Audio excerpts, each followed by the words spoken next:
Good afternoon, everyone. Welcome to the Center for Governance and Markets virtual seminar series on the economics of race and identity. And this is a series that we're running this entire semester that's been organized by three of our esteemed colleagues in the Department of Economics, Allison Schertzer, Andy Ferreira, and Randy Walsh. And we're really fortunate to have all of them here today. Randy Walsh will be moderating the discussion as we move forward. But we're really fortunate to have with us Tate Twinam, who's an assistant professor in the economics department at the College of William and Mary in Virginia. He received his PhD from the University of Pittsburgh in 2015. So it's a big honor for us to have him back here in Pittsburgh, where he's going to be presenting his paper. His research focuses on urban and regional economics, economic history, and econometric methodology. The paper he's going to be presenting today is called Land Use Regulation and Individual Welfare, and it's a paper that he's co-authored with Brian Beach. And just in terms of how we'll proceed today, you are welcome to, we're going to run this econ style, so you're welcome to interrupt at any point for questions of clarification. And if things go off the rails, we'll be sure to change the rules. So Tate, welcome. All right, thank you. Thank you, Jennifer, for that introduction. Thank you all for coming. So I'm going to go ahead and share my slides here. All right, everyone can see this? Yeah, so the paper is Land Use Regulation and Individual Welfare. This is joint work with Brian Beach at Vanderbilt, who is also a graduate from the University of Pittsburgh. Probably many of you are aware of zoning laws. So basically, everywhere in the US and most cities in the world are governed by some type of land use regulation. In the US, this usually takes the form of a comprehensive zoning ordinance. And so this basically dictates what can be built where, what kinds of activities can take place where. Essentially, this is a policy that basically all of us live under. And so there's been lots of research on the welfare impacts of these policies. And there's many different ways that these can affect welfare. So zoning affects property values, which can be good for incumbent homeowners and really bad for people who aren't originally from somewhere and want to move there. So there's big housing affordability issues. They can help foster or prevent the formation of agglomeration economies. They can affect spatial mismatch, whether or not people live near or can live near the jobs that they want, and many other amenities and disamenities of urban life. And so there's been lots of research looking to quantify the aggregate welfare effects of these policies.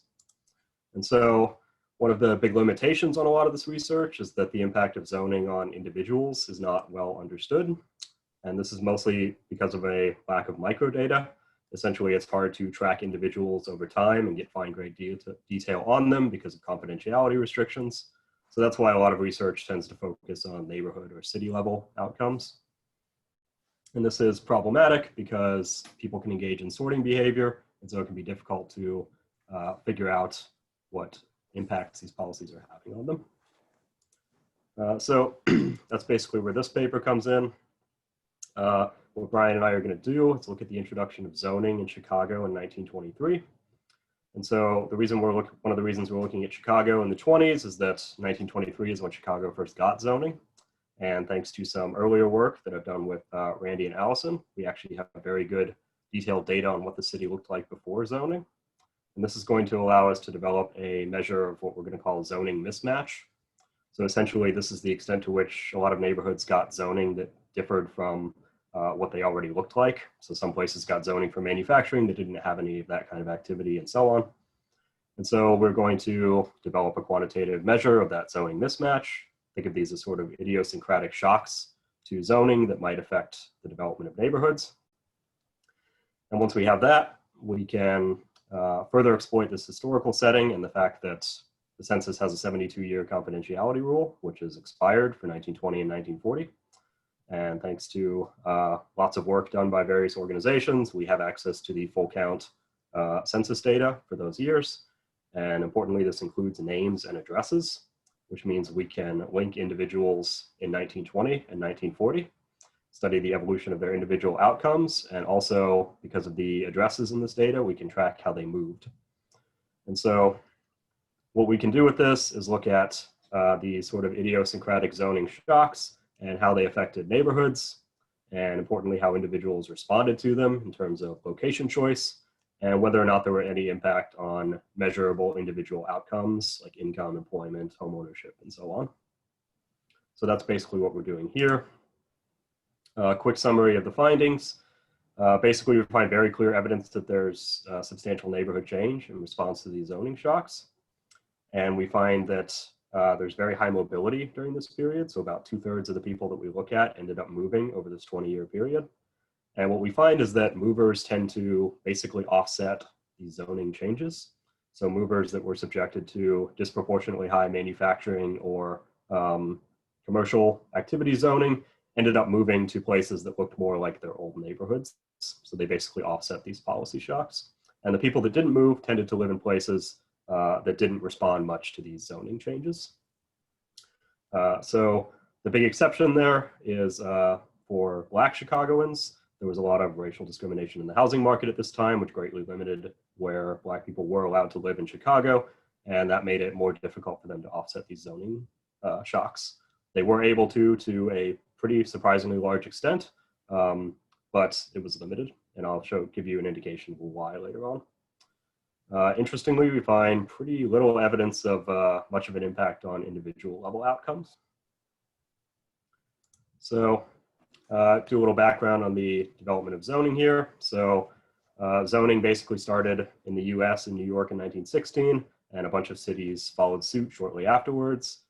States passed these zoning enabling acts that allowed cities to pass these ordinances. So Chicago Zoning Commission started in 1921, and their goal was basically to segregate land uses in Chicago. So as I'll show you shortly, land use was pretty much chaos in Chicago before the introduction of this zoning. And what the Zoning Commission wanted to do was segregate different uses into specific districts for those uses and generate more orderly pattern of development. This is sort of connected to progressive era ideas about if we design cities to be more organized and nice and neat, that will make people behave better, essentially. So in order to draft this ordinance and have it look so somewhat follow existing patterns of development, they conducted this comprehensive land use survey of the whole city, which ends up being very useful for us. They also solicited community feedback and used that to draft an ordinance, which was passed in 1923. So what that basically did was split up the city. So this is an example of what these zoning maps for Chicago looked like. In the first panel here, we have zoning for different types of uses. So this cross-hatched area here along the river, this is all industrial uses. Can anyone actually see my mouse, Randy? Okay, good. Yeah. Yeah, so this area is all for industrial activity. These sort of half-hatched areas here, these are for commercial uses. So generally these commercial uses bordered industrial areas and also separated them from residential districts or apartment districts, which is these white areas. So these were areas where industrial and commercial activity was forbidden. So they tried to separate up these different use types, and also the right panel here, we see different density levels that were allowed in different areas. So the lowest density, District 1, that was primarily for single family residences, so 3-story homes at most. Districts 2 and 3 were more for apartment buildings, essentially. And districts 4 and 5 were for very tall skyscraper type buildings, mostly restricted to the downtown area. So there's basically 3 parts to the data collection for this paper. The first is essentially a map. We want to create a map of what the city looked like before zoning in terms of land use and other social factors, and also how the zoning ordinance aimed to change that. So the land use survey had to be digitized. This was tens of thousands of commercial, manufacturing buildings, tall buildings, and so on. And we'll also digitize the use and volume zoning maps. So the volume also is a density map. So this is data from my paper with Randy and Allison in 2018. And I'm also drawing on other data that sort of give like social indicators for a neighborhood. So the Chicago Historical Homicide Project digitized a bunch of records of homicides in Chicago. and most of those had addresses, so we could geocode them. So we've got around 4,000 homicide locations. And from another historic study that mapped gang activity across the city, have that digitized as well. These are both from an earlier paper of mine. And so basically, this gives us a pattern of essentially criminal activity across neighborhoods, which we're calling a social indicator, sort of a proxy measure for social cohesion, which we think may have affected what neighborhoods got different kinds of zoning. Allison, did you have a question? I guess I just don't understand the social indicators. Like, how am I thinking about this as a determinant of zoning, or as something that would mitigate the impact of zoning? I'm thinking of it more as a determinant of zoning, because like we said, the community feedback was a big part of putting this zoning ordinance together, and different neighborhoods are probably going to play a bigger or smaller role in that. Like we know today, the people who show up to city council meetings to complain about things are the older, wealthier, whiter homeowners, and people from higher crime neighborhoods tend to play less of a part in the civic process. And that's basically something of what I'm trying to capture here. And so it's only obviously a partial metric here. We're also going to have lots of other neighborhood characteristics that we're going to put in too, like demographic characteristics. So this is just one part of that. We're trying to come up with a good way to predict what neighborhoods would get different kinds of zoning. Okay, you're a very attentive speaker there, seeing me unmute myself. Yeah, you looked like you had a question. Okay. Okay, so this is sort of a sample of what the land use survey looked like and gives you an idea of how land use was organized in Chicago prior to zoning. Basically, it wasn't really. So you're seeing plus signs all over the place here. These are all different types of manufacturing activity. All of these various dots here, the 3 dots, 1 dot, these are apartments and single family homes. And the ++N, that's specifically noxious use because of gas or fumes or noise or something like that. So you can see in this one block, we've got a bunch of people's homes, a public school, and a bunch of these factories. And across the street, this K+, that's a stable for more than 5 horses. So you can see there's lots of different activities that might generate negative externalities happening here. And so that's sort of what the Zoning Commission wanted to try and mitigate, separate these businesses and industries from where people lived. And so digitizing that, this is a sample of what it looked like. So this is the downtown loop area near North Side, near West Side. Basically, we locate all of these uses in space, and then we can get a good picture of what people's neighborhoods look like before zoning. And so this is what the digitized zoning maps look like. So on the left here, the darkest blue areas were reserved for industry. Lighter blue, this was commercial areas. You can see there's a big commercial block downtown, and then they tried to push off these commercial uses to various major streets and other districts. In reality, basically every block in this whole area here had commercial activity at this time. And on the right, we have the different density levels. 2 darkest blocks here, this is the skyscraper zoning essentially. And then you had higher density zoning along the waterfront for big hotels and apartment buildings and so on, and out along some major street corridors. And then you had more apartment density zoning further out, and then furthest out in the more suburban parts of the city, you had the lowest density zoning. So the second part of this is linking people over time. So obviously there's no unique identifiers in this historic census data, so we don't actually know if somebody in 1920, we can't just directly match them to their record in 1940. So we're going to use a pretty standard approach to linking records. Basically, we're going to start with all the men in Chicago in 1920, age 10 to 40. These are the people who probably would have had time to make decisions about their location choices, and importantly, won't be dead by the time 1940 comes around. And so we've got about 750,000 unique records there, meaning first name, last name, birthday, and so on are unique. And we're going to search for a corresponding record for that person in 1940. What we're going to do is for each record in 1920, we're going to find a set of people that plausibly could be that person in the 1940 census based on the names are pretty close. We're using the Jarl-Winkler string distance there. The reason we don't want to match exact names is because these were all just names recorded by a census enumerator who was talking to people. And so there could be different spellings, like there's multiple ways to spell Anderson or Elliot or something like that. And so we're going to try and get people whose names are close, people from the same birth or country they're born in the same state or country, because we assume that's not going to change. And the birth year is pretty close to what we would infer from 1920.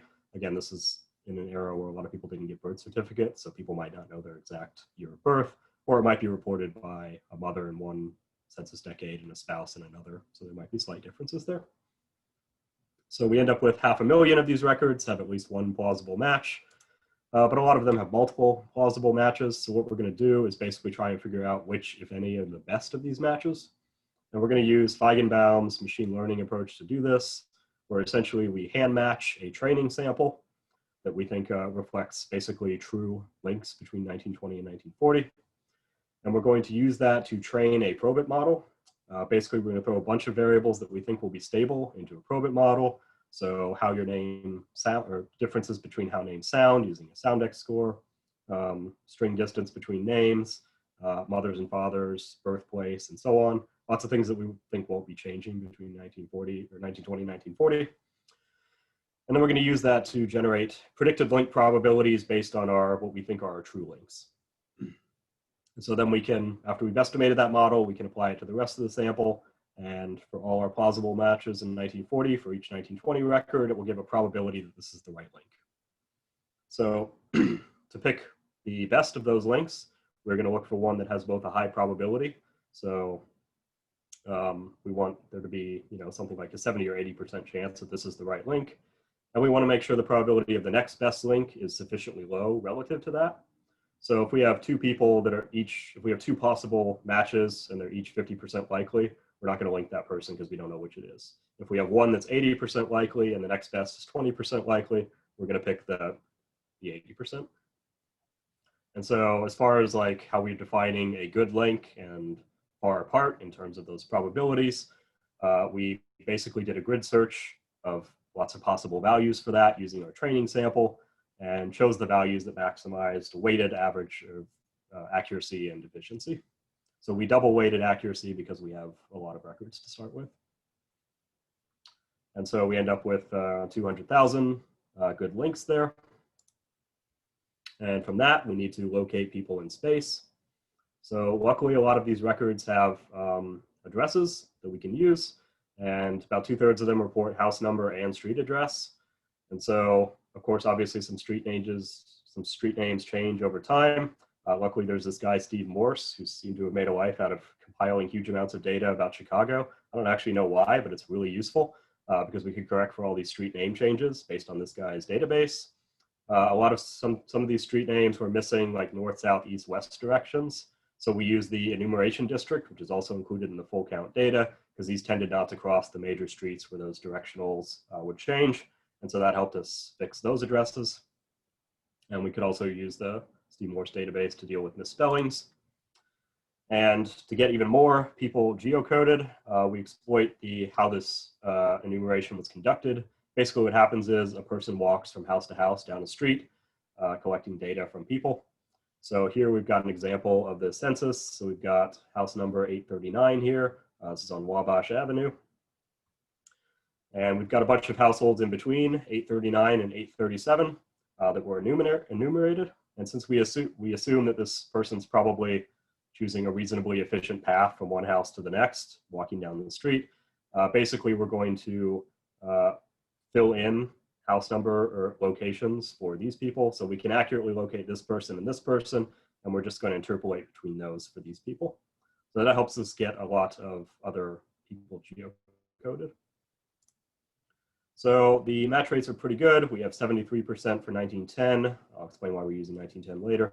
64% for 1920 and 71% for 1940 using all households. And we do this for all households, not just the linked ones, because we want to use all these households to get an idea what the demographics of these people's neighborhoods look like. So the final part, where we can get to something interesting, for a half-mile buffer around each household, what we're calling your neighborhood, we're going to attach all of these land use, social indicator, and demographic characteristics. So we know the demographic makeup of your neighborhood, what the land use patterns look like, what kind of zoning you got, and what these crime patterns were.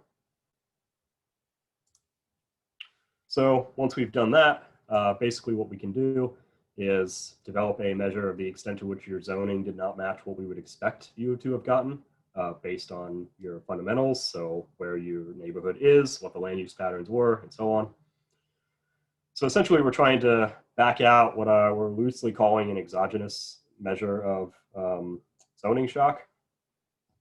So the way this commission tried to draw these zoning districts, they were trying to purge uses from some neighborhoods and trying to create like orderly districts. And because of this, there could be some idiosyncratic variation in how much zoning you got relative to what was already there.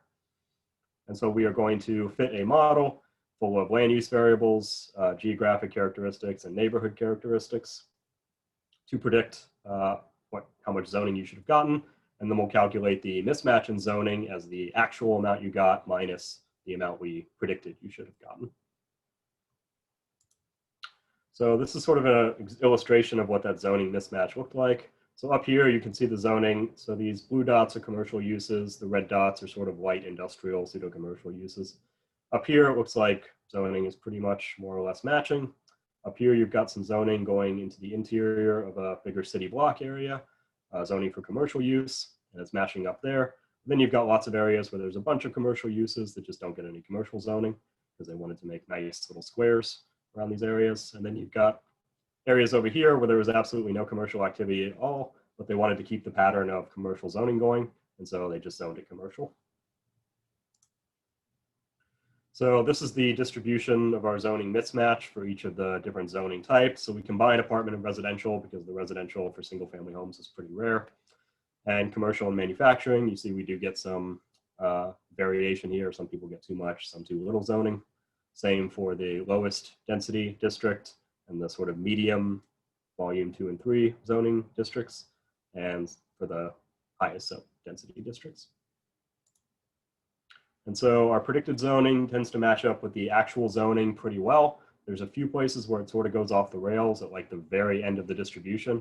So you can see out here, this is clearly not great, but this is like less than 1% of our observations. So we're essentially truncating the sample at the, I believe it's the top 5% for these, and the bottom 5% here, where our predictions sort of get way off.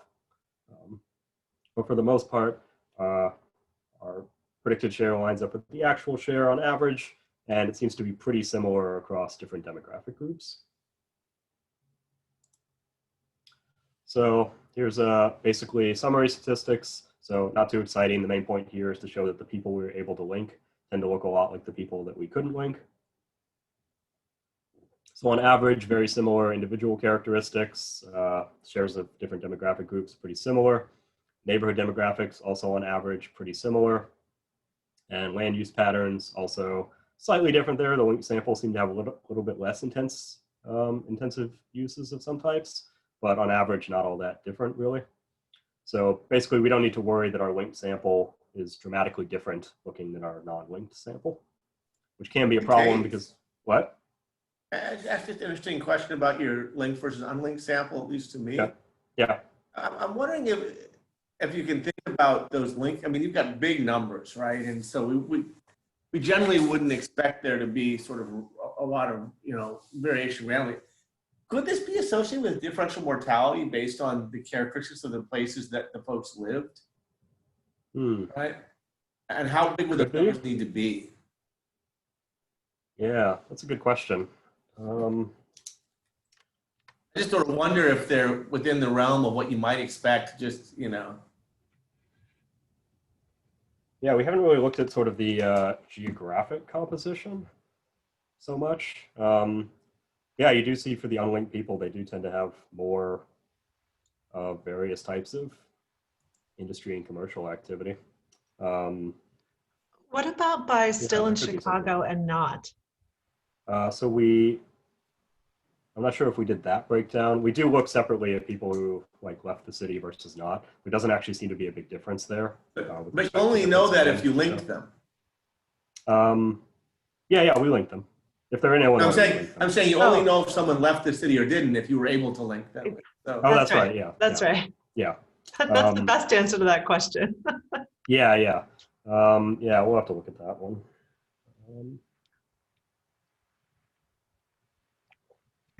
Yeah.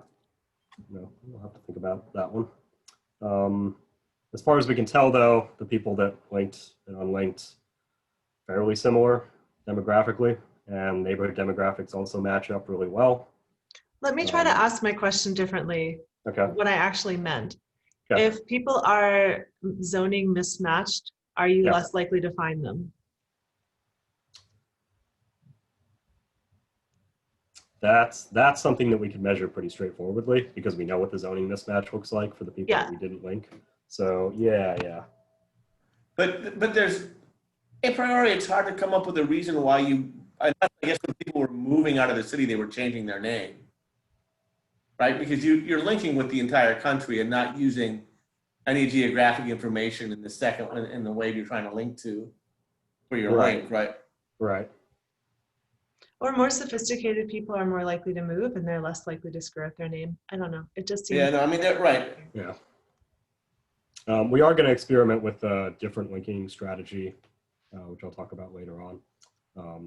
But yeah, we can definitely see if there's a systematic relationship between mismatch and who we're able to link.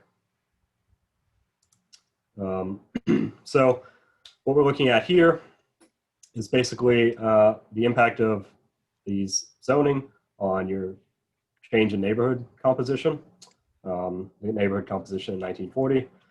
So the first panel here is basically if we had just thrown in commercial manufacturing and low and high density zoning without doing the zoning mismatch exercise. So we just put that variable in with all of our controls.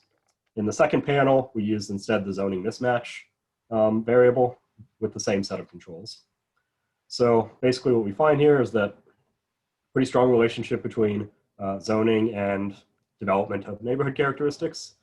Smaller impact for when we use the zoning mismatch measure, which we think might be due to the fact that basically if we're not using the zoning mismatch measure, there's a bit more endogeneity happening. So that's why we're seeing these bigger impacts. So this, we think, provides some evidence that our excess zoning measure is actually working in terms of netting out some of these other effects.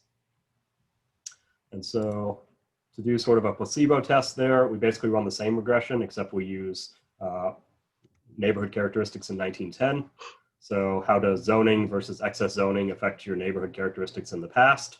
Presumably that can't affect yours. So any significant relationship there is going to be due to endogenous trends that we weren't capturing. We can see in panel A, which is just using raw zoning, we see a bunch of significant effects. Not all of them are necessarily large, but they're still there. In panel B, using the excess zoning measure, these are all basically zero. And so further evidence that we're capturing a weird idiosyncratic component of zoning and not any other sort of baked in endogeneity due to missing neighborhood characteristics. So that's an argument we're making there. Here we're looking at the impact of excess zoning on whether or not you moved. And what we see is, so we're looking at whether or not you left the city or moved within Chicago. And what we see is that there's really not much of an impact on whether or not you leave the city or move. All of these numbers are pretty small. By far the largest is for African Americans who received excessive volume 1 zoning, but it turns out that was hardly any of them. That's a very small number of people that's being estimated on. So basically ignore that. So yeah, we don't see a lot of impact on people's moving decisions, whether or not to move at all. And I think that's probably because, yeah.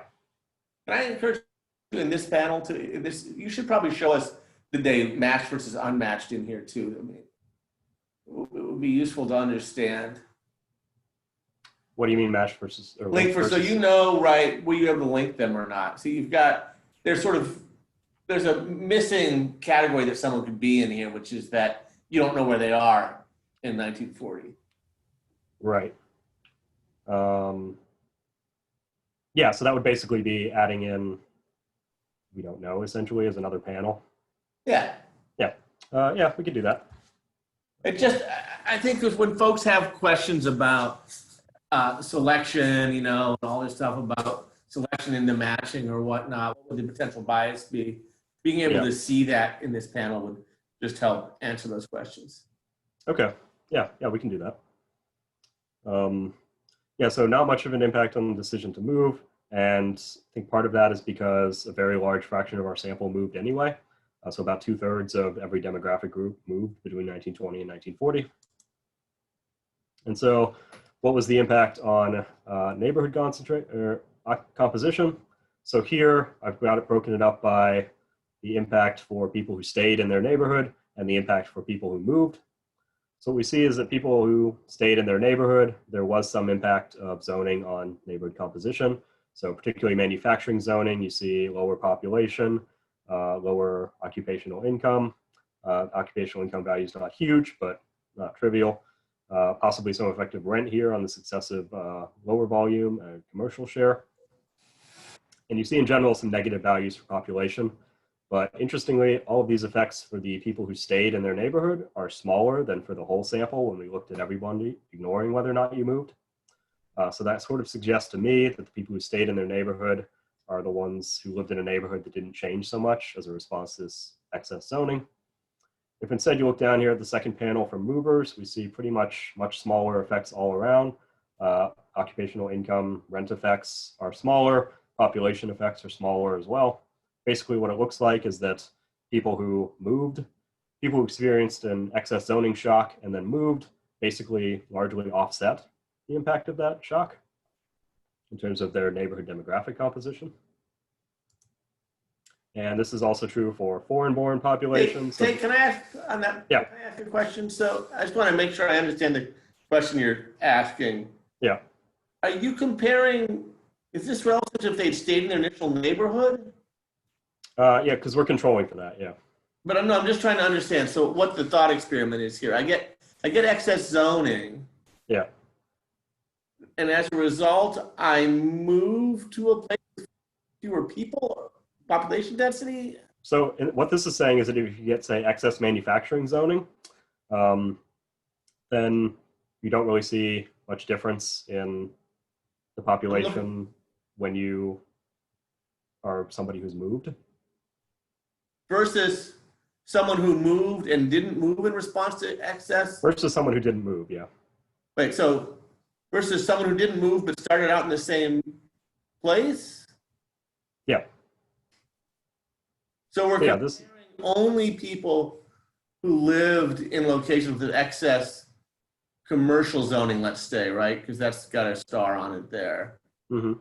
And so I, on average, move to a less densely populated location if I moved in response to, well, I don't know if it's in response, but if I left a place that had excess commercial zoning. Yeah. If I left a place that had excess manufacturing zoning, I didn't move to a place that was more densely populated than where I started. Right. Or less densely populated. Right, different at all. Yeah. Okay. Yeah, and the impacts for stayers appear to be larger for foreign-born population. So they tend to see if you stayed in place and you got more of these different types of zoning, volume 1, manufacturing and commercial in particular, lower densities, somewhat lower occupational income, but those effects are all substantially mitigated if you look at people who moved. And impact is a little bit more mixed for African Americans. So stayers there didn't see all that much of a population change, at least not that we can detect. The stayers did see demographic changes, lower white share, foreign share, and occupational income, and rents, oddly enough, although I have questions for Allison and Randy later about rents. But the movers seem to have offset these demographic changes. So basically we find that people who are moving seem to see less of a change in their neighborhood demographics with these different zoning shocks. We can ask what impact do these have on individual outcomes, and the answer seems to be very little, really. So this is doing the same thing as before, but we're looking at individual characteristics, homeownership, labor force participation, income, occupational income score, weeks worked. So the log income is weekly wages, and then we have box score. Tate, help me understand why. So between 1920 and 1940, why the zoning of your street, your block, would affect your labor force participation. Like, why would you expect there be a result here? Well, for stayers, I mean, if it changes the composition or amount of businesses in the neighborhood, that could affect labor force participation. If it affected if you were a homeowner, affected your home values, that could also affect it as well. The types of businesses around could affect how much you're earning, things like that. Remind me, this is the ED. This is basically a half mile around your house. Oh, half mile. Yeah. Do we have any sense of like what commuting patterns are at this point? Like how, like should I think about this as changing the zoning of where people work as well? Half a mile, probably? Could be, yeah. I mean, a lot of people did walk to work at this time. We also did calculations, we haven't included it here, but for farther out, like a mile, so we thought maybe that would capture more stuff going on. It's kind of a lot to fit, because we thought quarter mile, half mile, and full mile, but it's sort of a lot to fit in one table. But that's also, yeah, something we need to look further out. Maybe like a mile out, I think might be more plausible commuting distance. Because okay. And there could be heterogeneity, yeah. So let me just, so when I look at this top panel here and I see the 0.014, very significant estimate on own home for commercial share. Yeah. So I should think of this as a population weighted regression of the impact of an excess commercial share on neighborhood homeownership rates. Is that the right way to interpret this? No, this is, so if you're a person whose neighborhood got a standard deviation more excess commercial, what is the impact on your individual, on average, likelihood to own a home? For a stayer. Yeah. Right, so this isn't telling me about it's only for the people that didn't move. Yeah. And the comparison set is people who didn't move in a neighborhood that didn't see excess commercial share? Yeah. All right, and I'm sorry, I asked this already, but I'm still struggling. And for the movers, right? So for the movers, am I comparing, who's my You're comparing movers. Set? Yeah, it's all movers in the second panel. It's only movers, but I'm comparing movers who moved out of a place with an excess commercial share versus movers who moved out of a place that didn't have an excess commercial share? Yeah. So that's one way to do it, which is what we're doing here, basically running separate regressions for each. Another way to do it is basically just to run one regression where you interact these with whether or not a person moved. So you could be comparing them to both movers and stayers that didn't receive an excess. I guess I'm just trying to understand what's the fundamental question you're trying to answer in the second panel, right? I mean, we want to see if basically there's if the people who move are essentially able to offset this initial zoning shock. But in terms of, do you see any difference in? But is comparing them to other movers the right comparison? I'm just trying, or is the right? Well, yeah, there's two ways to do it. Go ahead. Pardon? There's two ways to do it. Compare them to other movers or compare them with the full sample. We've actually done both, and the results are basically the same. Isn't there a third way? Don't I really want to compare them to people who lived in places that look a lot like where they started out? Excess zoning share, and then so someone didn't move? I'm just... Yeah, you can do it that way, and we've also done it that way and got the same thing, that basically there was no effect either way. What this table is basically saying is we're not really seeing any relationship between excess zoning and individual outcomes.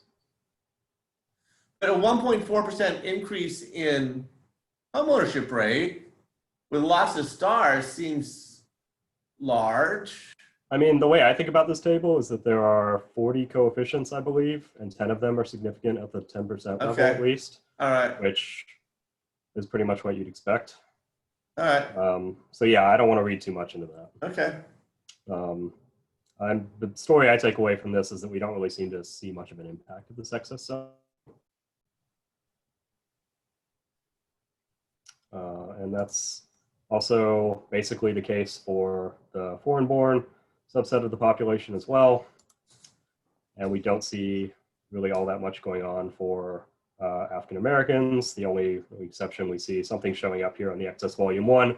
But like I said, that's a very small subset of this group because most of them ended up receiving higher density zoning, as we showed in the earlier paper. Just so you know, Tate, yeah. About 15 minutes left. I don't know where you are in that. Okay. Yeah, that's plenty. So basically what I want to ask here is, so sort of what's going on here. Why do we see maybe some effects on neighborhood composition for movers or for stayers and not for movers? Basically, what we're finding here is that, so here we're regressing your excess commercial zoning in the neighborhood you live in 1940 on that in 1920. So if you lived in a neighborhood that got excess commercial zoning in 1920, what happens to your excess commercial zoning in 1940, regardless of whether or not you stay or move? And basically what we find here is that there's no relationship, essentially. So basically, if you got excess manufacturing zoning in 1920, you ended up in a place with, at best, 1.3% excess manufacturing zoning there. Percent's not quite the right. Is that based on 1940 or 1920 zoning? It's based on, it's all 1920. So the right-hand side variable is excess zoning in 1920. The left-hand side variable is the excess zoning of your neighborhood in 1940. But based on the 1920 zoning? Yeah. So you don't look at, there's no change in zoning here? No. Okay. That is something that would be interesting to think about, which I'll get to shortly. So that's basically the same result for the foreign-born population as well. Essentially no correlation between excess zoning. What this says to me is that people who are moving, basically, so this, to be clear, this is for movers, not stayers, because obviously if you stay, you're gonna have the same amount of excess zoning. So going back to slide, this is essentially saying if you move, there's no correlation between your excess zoning there. So the only group that it is not true for is African Americans. What we find there is that if you ended up with excess commercial or manufacturing zoning in 1920, for a lot of people, that's still the case in 1940. So they're able to offset a lot of that excess zoning shock, but not all of it. And we suspect that that's probably because of restrictions in where Blacks were allowed to live in Chicago due to the racism in the housing market.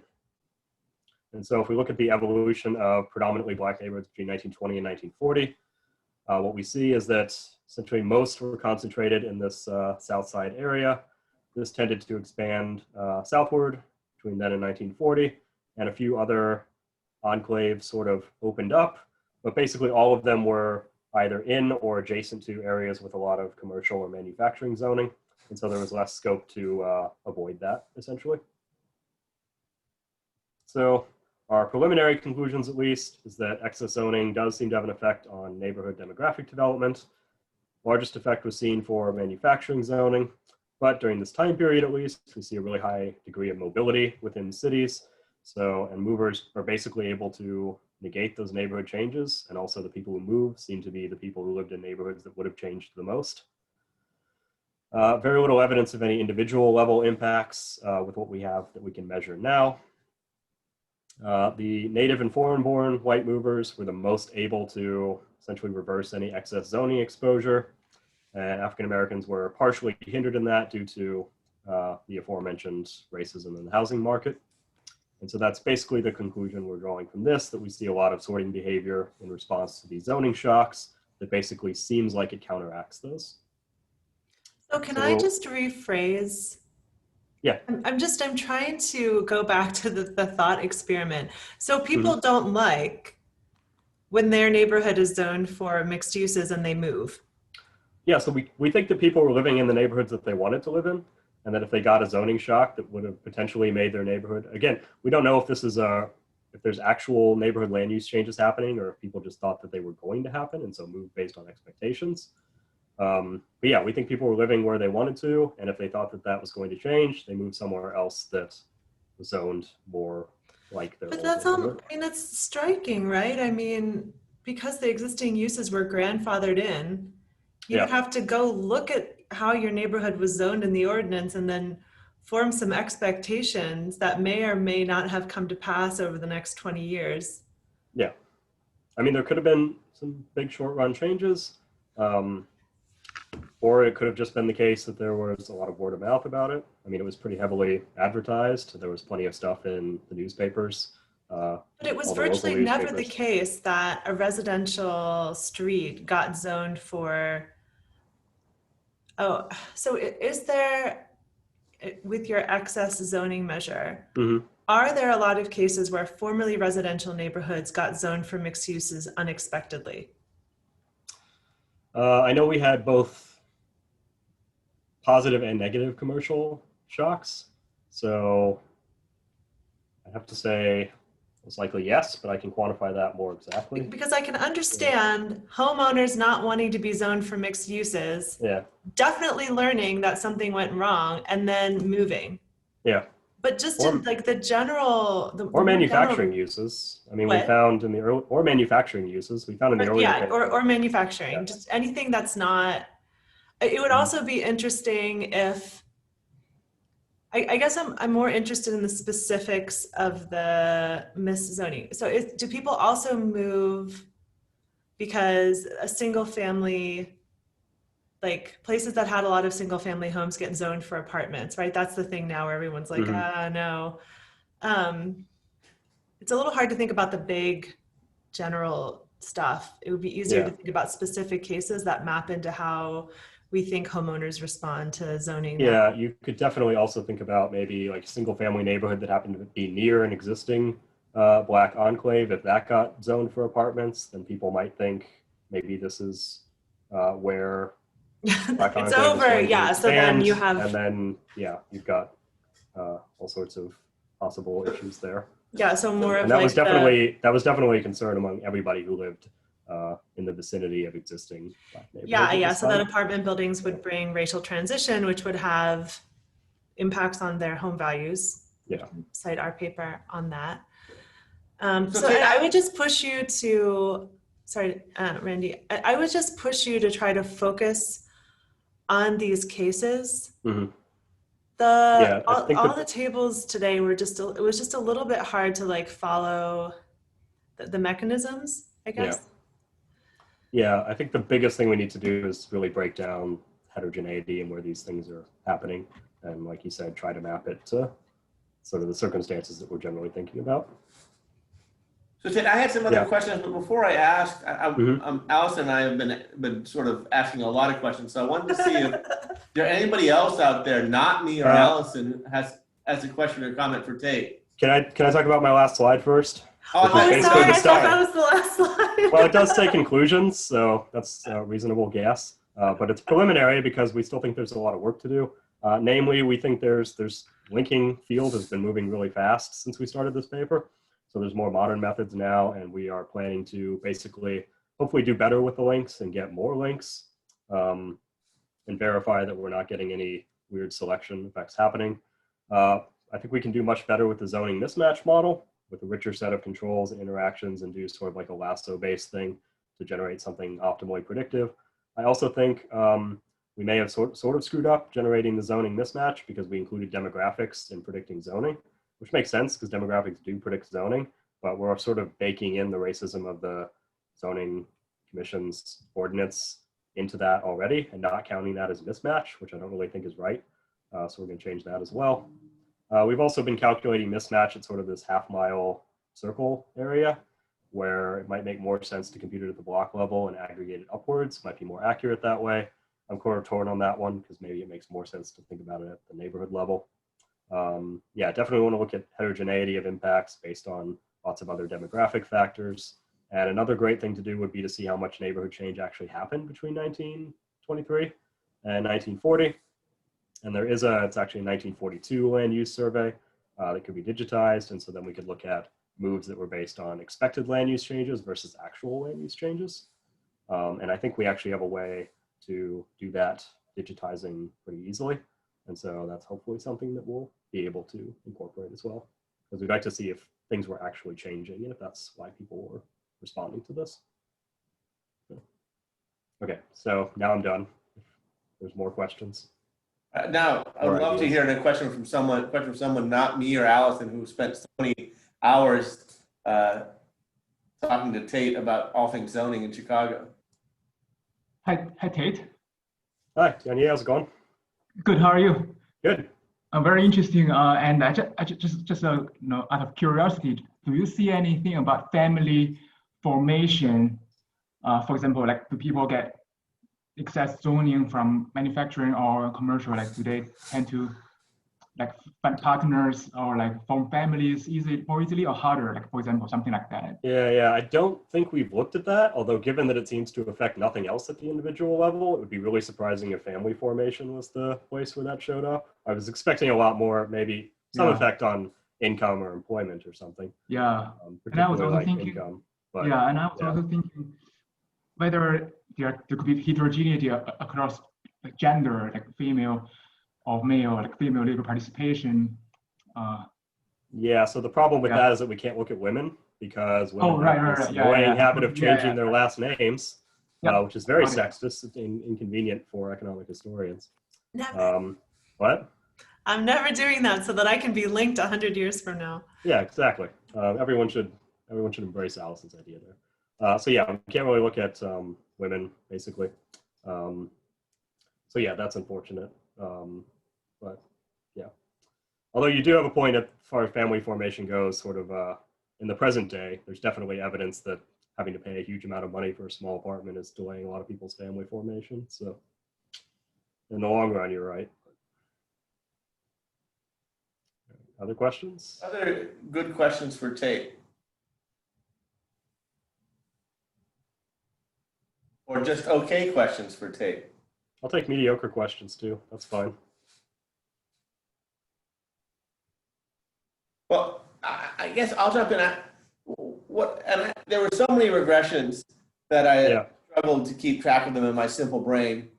But it seems to me that the interesting question that you touched at in your conclusions or your so far conclusions side, preliminary conclusion side, is how much this zoning actually led people to move out, and then what opportunities did people have based on their ethnicity and race when they did those moving, and so that's the bit that I think I would really encourage you to engage with. And I think it's a really interesting question about when you're measuring excess zoning, about how you want to handle the demographics of the neighborhood before the zoning.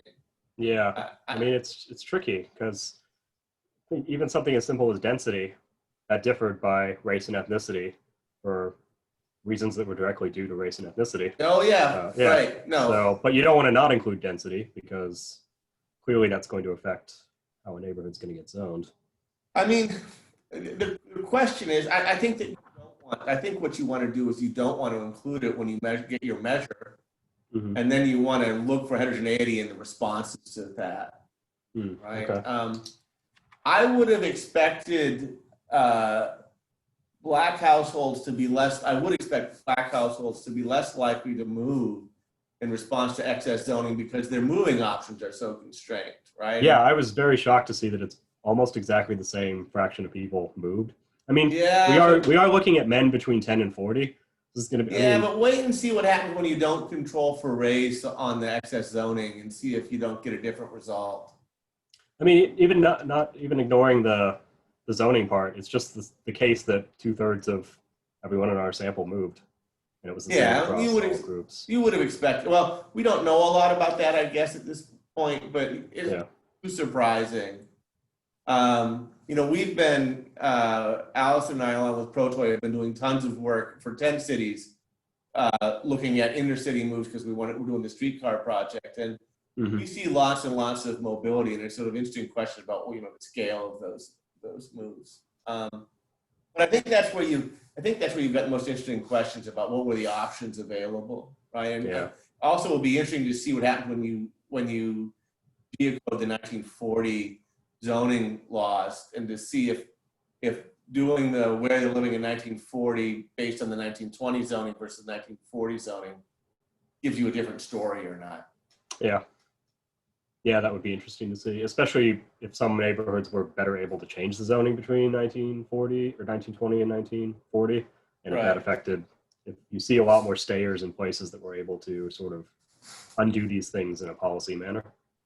So that could definitely be something. So we have time for just one more question. And the bar and the quality of that question is now really low. You could even go below mediocre. I have nowhere to be, people. Or we can just spend the next 30 seconds in pure adulation of Tate. And so maybe we can applaud and thank Tate for thank you. for coming to Pittsburgh virtually. Thank you. Thanks, Tate. And Yep. I also just want to make a very special announcement tomorrow, if you haven't heard. We are hosting Mayor Bill Peduto at noon. As part of we're running another seminar series on policing and police reform in the United States, and the mayor's office got wind of it and offered to speak. And so we'll be hosting the mayor and our series moderator, Brandon Davis from the University of Kansas, who's a member of State Commission on Social Equity and looking at community policing there, will be joining us, and Professor David Harris in the law school at the University of Pittsburgh will also be moderating. It'll be open to the community for questions. So you can find information about that on our website, and it's on the university's website as well. So it came together very quickly, and we're really excited to have this opportunity. So I'd encourage all of you to join us tomorrow at noon for that as well. So thank you, and thank you, Tate. Cool, thank you.